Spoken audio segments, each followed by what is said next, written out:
tinha linha, não tinha agulha. O desespero do homem de querer se esconder de Deus, ou se tampar, ou tampar o seu pecado, sua vergonha diante de Deus. Porque o pecado traz isso. O pecado ele traz o quê? Vergonha, medo. Sim. Isso a gente tem que, sabe, é complicado, a gente quer ter uma vida santa e pura, mas quando a gente erra, a primeira coisa na nossa cabeça é o quê? Vergonha e medo. E o homem foge de Deus. Em vez de correr para Deus, que é o seu guardador, que é o seu amparo, que é o seu salvador, ele foge. E a misericórdia que Deus vai atrás dele mesmo assim. Glória a Jesus. Glória a Deus, aleluia. Então começa uma era chamada época de dispensação. Dispensação, nós falamos que é dispensação. Eu quero ler um pouquinho 2 Timóteo. Deixa eu marcar em Gênesis, para ajudar. 2 Timóteo, uma base para a dispensação. Capítulo 2, verso 11. Diz assim: fiel a palavra, se já morrermos com Ele, também viveremos com Ele. Ninguém quer morrer com Jesus, né? A gente só quer viver, mas morrer com Jesus ninguém quer. Se morrer, isso aqui é interessante. Se já morrermos com Ele, também viveremos com Ele. Se perseverarmos, também com Ele reinaremos. Se o negarmos, Ele por sua vez nos negará. Se somos infiéis, Ele permanece, pois de maneira nenhuma pode negar-se a si mesmo. 2 Timóteo, capítulo 2, de 11 a 13. Irmãos, o que é isso? O que é uma dispensação? Dispensação, então, é um período da história. Nós contamos, então, 7 dispensações. Vamos falar de cada uma delas. Um período da história em que Deus busca esse homem caído, busca uma aliança com esse homem, faz um pacto com esse homem de fidelidade. E toda vez o homem se mostra infiel. Mas Deus não. Deus permanece fiel. Deus faz alianças de fidelidade e promete bênçãos. Glória a Deus. E o homem faz besteira. Mas Deus não. Deus permanece fiel. Aleluia. Então, o período de tempo que Deus prova a fidelidade do homem. Qual é o propósito das dispensações? Em cada dispensação, Deus tem um propósito imediato, definido e diferente. Todos, porém, trabalham para o propósito final. Ou seja, o que é isso, ter um propósito imediato? Deus tem uma coisa para resolver com o homem naquele momento, e em cada dispensação são coisas diferentes, são situações diferentes, mas todas elas com o mesmo objetivo, um propósito final. E qual é o propósito final de todas as dispensações? Estar com Jesus, arrebatamento, não? Eu falando no comecinho. Viver com Ele. A glória de Deus. Irmãos, não tire isso da sua mente. Tudo é para a glória de Deus. Até o ressuscitar e o arrebatamento é para a glória de Deus. Eu acho que você tinha um alívio. Né? Ufa, cheguei. Né? Mas não é para mim. O objetivo é glória a Deus. Porque se eu cheguei, eu não fiz nada. Quem fez foi Deus. Sim. Né? Quando você olhou no espelho e falou assim: rapaz, se eu fosse Deus, eu já tinha mandado para o inferno. Eu já estou falando para você: se eu fosse Deus, eu já tinha mandado para o inferno. E quantas vezes chegou para Deus e falou assim: Senhor, nunca mais. E aí você faz o quê? De novo. Que horror, né? Se Deus fosse trabalhar com justiça, conforme a sua santidade, mas as misericórdias do Senhor se renovam a cada manhã. É para dar glória a Deus. Glória a Deus, aleluia, Jesus. Amém? Glória a Jesus. Então, o propósito final é Deus ser glorificado, sempre. Tá? É libertar a criação e glorificar a Deus. 1 Coríntios, capítulo 15.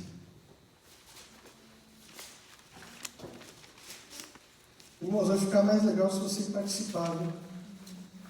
Pode reclamar, fazer pergunta, queixar, senão vocês vão dormir aí. 1 Coríntios 15, verso 24.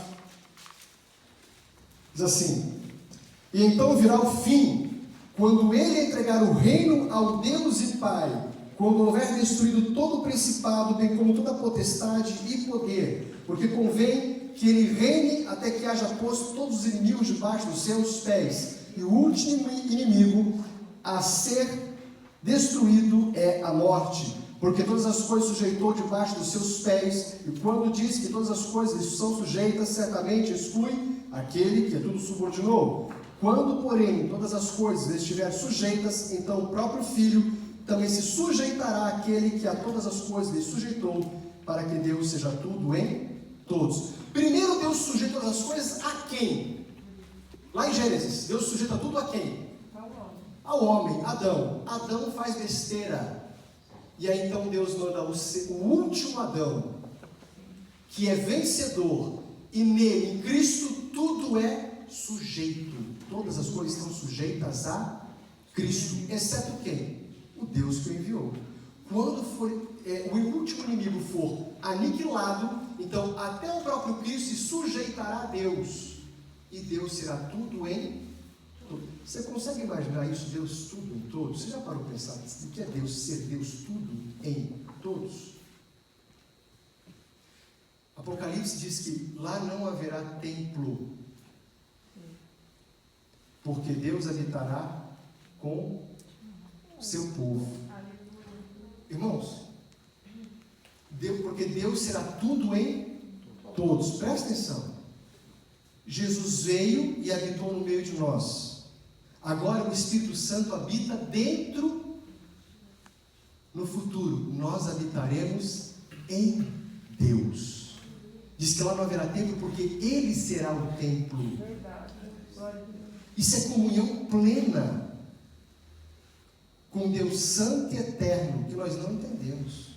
Eu já não entendo como é que o Espírito Santo habita em mim inteiro. Eu não entendo isso. Como é que um ser infinito habita dentro de um ser finito?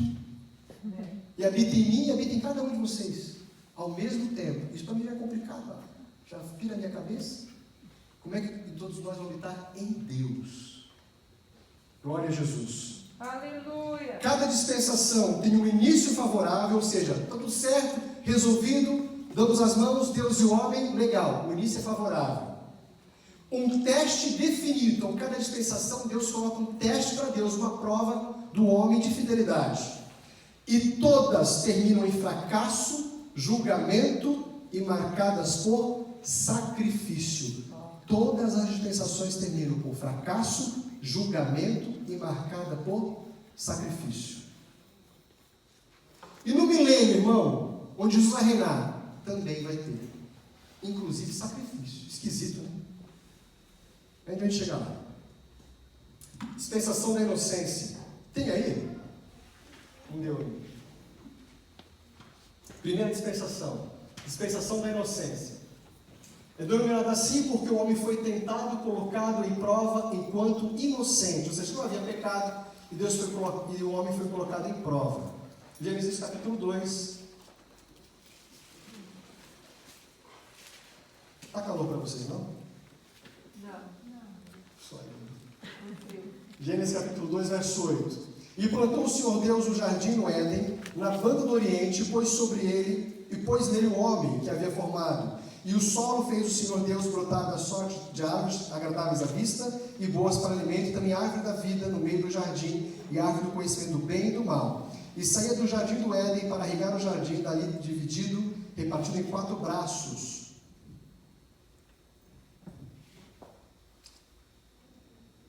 Eu não vou ler isso tudo não, peraí.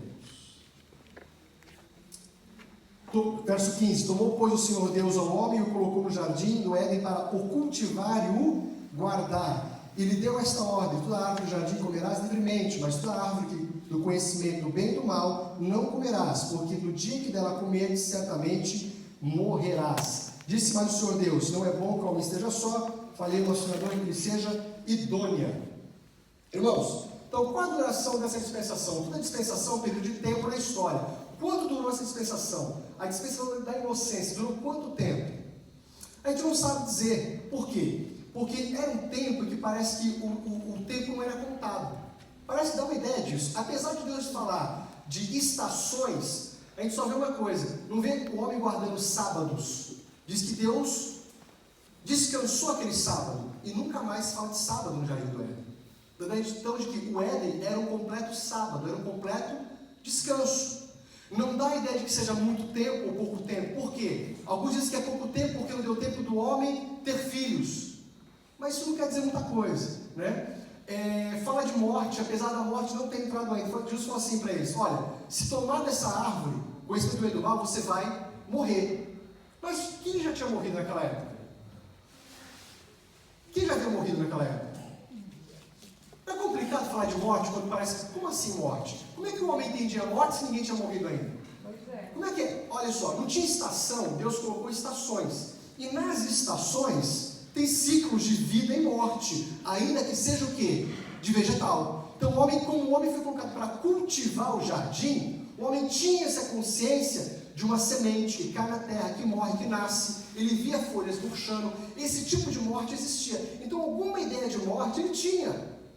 Ainda que não tivesse visto nenhum animal, ou mesmo um ser humano morrer, porque só existia ele e a mulher. Mas ficava difícil marcar tempo de dispensação, tá, desse período. Por esses motivos, tá? Mas ali estabeleceu-se o princípio de mordomia. O homem vai cuidar de tudo, tá certo? Ele tinha apenas uma ordem. Qual era a ordem? Uma coisa a obedecer. Pode tudo, cultiva o jardim, olha, cresce e multiplica, tá certo? Ou seja, então, sexo não era pecado, isso é coisa do mundo, tá? Sexo, Deus abençoou o sexo antes de entrar pecado na história. Qual era a única ordem que deveria ser obedecida? Não comer de uma árvore. De uma árvore. Podia comer de todas, só não podia comer. E é interessante que diz que Deus coloca essa árvore onde? No canto do jardim? No meio. No meio do jardim. E do lado dela tinha uma outra árvore. Que árvore era essa? Da vida. A árvore da vida. Irmãos, veja só qual é a situação. No meio do jardim tinham duas árvores: conhecimento do bem e do mal e a árvore da vida. Aqui está uma coisa muito clara. Muito clara. Ou eu obedeço e tenho vida, ou eu desobedeço e tenho morte. E está isso todos os dias ali diante do homem. Todos os dias diante do homem. Ele tinha uma escolha para fazer a todo momento, todo instante. Ele passava por ali, ele não ficava desapercebido. Não é uma coisa que Deus colocou no cantinho escondido, Deus colocou bem no meio. Por que bem no meio? Porque era um teste de fidelidade. Que tipo de teste de fidelidade? Fidelidade em amor. Porque amor não é forçado. Amor tem que ser voluntário, sincero, de vontade, boa vontade. Ninguém força ninguém a amar ninguém. É uma escolha que você faz e procura ser fiel. E é todo dia, todo instante, a cada momento. Glória a Deus. E assim acontece. O teste é um teste muito simples. E qual é a tentação do homem? Aí entra Satanás na história. Assim, chega em ela e fala assim: olha, se você disse Deus que não pode comer de nenhuma árvore, ela já começa assim, né? Já começa não por toda a verdade. Ele mente. Assim, disse Deus que não pode comer de árvore nenhuma? Aí ela fala assim: não é isso. Pode comer de tudo.